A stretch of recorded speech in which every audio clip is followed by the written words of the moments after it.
some people, Stuart explained it the way he understood it best. I explained it the way I understand it best. And, you know, some people like some people's explanations better than others. So. I got one more question. Yes. On number 7, Number 7. Yep. Yeah, number 7. If you go to that. what is the, I don't know. All right. So. Yeah, if you go to number 7, like the. Yeah. get So the this whole- is the area that you have for number 7. Right. All right. So draw your symmetric picture. Rotate it. Should look something like that. So you draw your little practice cylinder. Like this. Notice your radius is going to be x. Your height is going to be y. And your dr is then obviously dx. So you're going to be iterating from 1 to 2 because that was where you started and stopped. You go from 1 to 2. So 2 pi, the radius times the height times dr. So x times y, the y is x cubed dx. Okay? And then x times x cubed is x to the 4th. When I started this problem, I read it wrong and thought it said rotated about the x-axis. If that was true, is this one of those problems where it would have to be a washer rather than, Yeah, you do it the washer method, you can do it in one step. If you did it the shell method, it would be, you just have to split it up into 2 integrals. Say that again? function? If you rotated that region about the x-axis, you'd have to break it up here because you have the same top curve but 2 different bottom curves depending on where you are. Okay. So it'd be easier just to use the washer instead. Any other questions? Can you do number 2? Can I do number 2?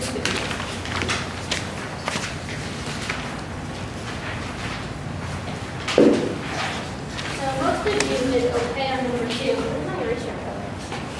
Actually, yeah, can you do number 1 too? Because that was one I. Okay, when I number just- 1 should have been pretty quick, and it was just a matter of did you recognize the equation? Was So the equation square root of 36 minus x squared, that basically just gives you the top half of a circle of radius 6. So the integral from -6 to 6 is just find the area under the curve. So what's the area for half of a circle? Well, 1/2 pi r squared. What's your radius in this case? 6. So the 1/2 pi times 36, 18 pi. And that was all I had wanted you to do for number 1. For number 2, estimate the area of the function using approximating rectangles and right endpoints. All right, so let's first come up with your delta x. So delta x is going to be b minus a over n. So from x equals 0 to x equals 4. So 4 minus 0 over, well, there are 4 approximating rectangles. So delta x is equal to 1. That means I can come up with values x0, x1, x2, x3, and x4. Well, x0 is always where we start. So we started at 0. x1 is 1, x2 is 2, x3 is 3, x4 is 4 because my delta x is 1. So I just move a distance of 1 every single time. Does that make sense? So that's that. So now I can come up with values for f of x0, f of x1, f of x2, f of x3, and f of x4. But let's only do the ones that we actually need. So if I'm using the right endpoints. No. No, because that's on the left side. I don't need to know that one. So this one I'm going to kind of ignore. And I'll, well, f of 1 is 1 cubed over 5, which is 1/5. F of 2 is 2 cubed over 5. 8/5. F of 3 is 3 cubed over 5. 27/5. And f of 4 is 4 cubed over 5, which is 64/5. A lot of you messed up with 4 cubed. 4 to the third is 64.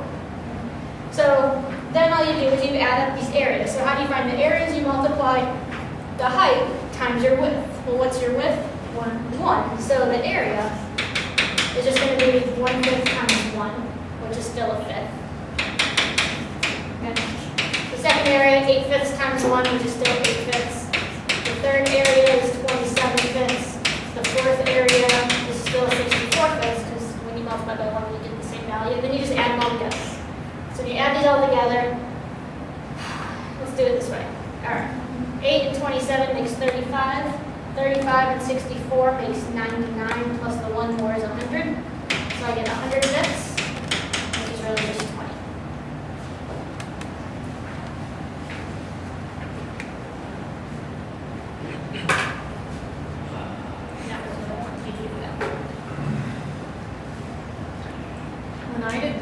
I just, for my x equals 0, I just started counting from the right. Will that work for all of them, or did that just happen to work? Like, I mean, if my x equals 0 is 4, and then I go down instead of, like, x You equals 0. started here, you moved backwards, Yeah. delta x? That's Will fine. that work for all? That will work of every them? single time, yeah. Okay. Yeah. I just, it's less complicated than we're working from the right, I just start right. Doesn't really matter. Can you go ahead and do 3 again? I think you might have already did it. I did 3B, 3A. Yeah, 3A. All right, 3A, and you just take out t and in its place plug in x. So it should be the cosine of the square root of x to the 4th plus 1. Okay. And that's it. Okay? So then for part B, you replace your t with x cubed. So it'll be cosine of x cubed to the 4th plus 1. But then because it was an x cubed, not an x, you also multiply by the derivative of x cubed, 3x squared. Okay, that's a change.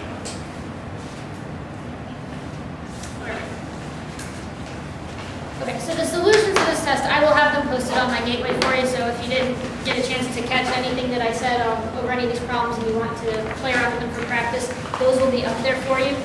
So all the tests have their solutions posted, all the homework quizzes have their solutions up, all of the review problems have their solutions up. If you want, we can go over some of the older concepts that we've talked about for a while. You know, this is pretty much your time. We've got, how much time do we have left? It takes like A whole 50 hour, minutes. right? 50, Yeah. 50 minutes. 50 minutes. We got 50 minutes to review and to talk about everything we've learned all semester long. So, you know, yes. Can you go over what do we consider more calculus? The fundamental theorem of calculus basically says that derivatives and integrals undo each other. Okay. It's part 1 and 2. Part 1 was like cheese, Part 1 was exactly these problems. Okay. Okay. It was when you are taking the derivative of an integral, you get back what you started with. If what you're evaluating at is at is at an x, you have to use the chain. Part 2 just says to find the area under the curve, you evaluate from a to b after you've taken the antiderivative. That's all it is. Conceptually, we do it again and again and again and again. It's not such a big stressor in terms of what is the fundamental theorem of calculus part 1. We're not going to specifically ask you to verbatim repeat it. It's just, do you know how to use it? Okay.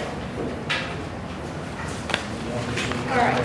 So let me quickly go over a nice little laundry list of topics just to jog your memory of things that we've done, and then questions you have from long ago or recent stuff, make sure that you ask. Okay? So we started the semester off with the idea of limits. How do you find limits? What are all the rules to find limits in indeterminate forms? We talked about discontinuities. And when you have a discontinuity, there are different types of discontinuity. There's an infinite discontinuity, a jump discontinuity, and a removable discontinuity. What are those and how do you find them?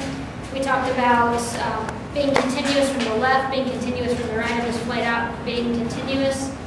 We talked about derivatives. How do you find a derivative? What can a derivative be used for? So, you know, in terms of increasing, decreasing, maxes, mins, inflection points, that sort of thing. Optimization, we talked about related rates. We've talked about equations of tangent lines. That's probably definitely going to have a tangent line equation on your test. We talked about, pretty much that was it, most of what we talked about for derivatives. And then we talked about integrals and antiderivatives and that sort of thing. So that's a real quick laundry list of topics that the semester covers. So make sure you know how to do limits, continuity, derivatives, applications of your derivatives, what the derivative can be used to do, and how do you find an integral. Okay, those are the big When ones. you do x to the 3rd to the 4th, is that X to 12? the 12th. Okay. Are we gonna have any problem on the final that might be like the derivative by definition, like where it's f of Yes. x